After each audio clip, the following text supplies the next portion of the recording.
बाढी प्रभावित जिल्लालाई 3 महिना सङ्कटग्रस्त क्षेत्र घोषणा गरिने। रसुवा बाढीमा क्षतिको पछिल्लो विवरण के छ, हेर्नुहोस् आजको समाचारमा। देश तपाईको साथमा छ भन्दै बाढी पीडितलाई प्रधानमन्त्री बालेन्द्र शाहको सन्देश। रसुवा बाढीमा परेका 7 जिल्लामा 157 जनाको शव भेटियो। प्रहरीका अनुसार 28 जना प्रहरी कर्मचारी अझै सम्पर्कमा आएनन्। घाइते भएका 41 जनाको विभिन्न अस्पतालमा उपचार हुँदै।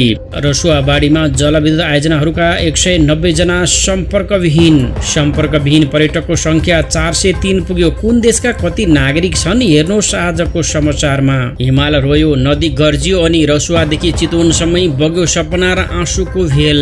भोटेकोशी बाढी प्रभावित क्षेत्रलाई 3 महिनाका लागि सङ्कटग्रस्त क्षेत्र घोषणा गर्ने सरकारको निर्णय। प्रधानमन्त्री कार्यालयमा विपद व्यवस्थापन परिषदको बैठक। उद्धार र राहतमा जुट्न सबैमा निर्देशन। रसुवा बाढीमा 8 बैंकका 26 कर्मचारी पनि सम्पर्कविहीन। रसुवा बाढीका कारण 44 सैनिक सम्पर्कविहीन। नेपाल प्रहरीका पनि 32 जना र सशस्त्र प्रहरीका पनि 9 जना सुरक्षाकर्मीहरू सम्पर्कविहीन। नदीको सतहदेखि 270 फिट माथिसम्म बस्तीमा बाढी पसेपछि बाढीपछिको सन्नटा। हेली उद्धारका लागि आगो बालेर धुवाले संकेत गर्न प्राधिकरणको आह्वान। भारत, चीन र विश्व बैंकले नेपाललाई सोधे कस्तो सहयोग कहाँ पठाउँ। स्याटेलाइटले देखायो बाढीको कारण रसुवा गढीबाट 20 किलोमिटर उत्तर पूर्वमा हिम चट्टान पहिरो। हेलिकप्टर मार्फत 100 बढीको उद्धार। सबैको नेपाली सेना र निजी कम्पनीका हेलिकप्टर मार्फत उद्धार। गोर्खातर्फ त्रिशुली किनारमा भेटिए शव। रसुवा बाढीमा फँसेका मध्ये केहीको शव गोर्खामा पनि भेटियो। पूर्वाधार मन्त्रीको अनुमानमा भौतिक क्षति 2 खर्ब हाराहारी। त्रिशुली वारीका विद्यार्थी र विद्यालयका 2वटा बस सुरक्षित रहेको प्रधानाध्यापक दवाडीको भनाई। लामटाङ खोला हाइड्रो बाढीले बगायो, 60 जना सम्पर्कविहीन। विश्व बैंकले नेपाललाई 25 अर्ब सहयोग गर्ने। चीन र भारतले पनि राहत सामग्री पठाउने तयारी। बाढीका कारण 22वटा पक्की पुल र 5वटा बेली ब्रिज बगे।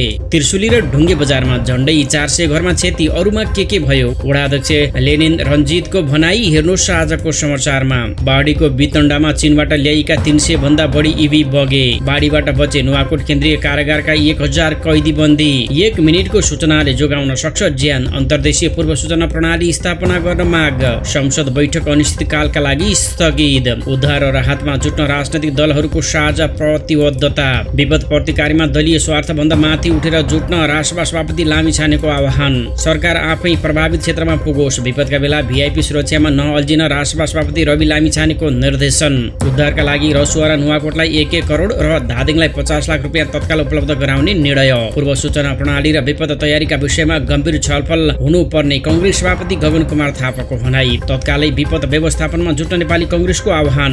पूर्व निर्धारित सबै कार्यक्रम तत्कालका लागि स्थगित। हिमताल फुट्ने जोखिम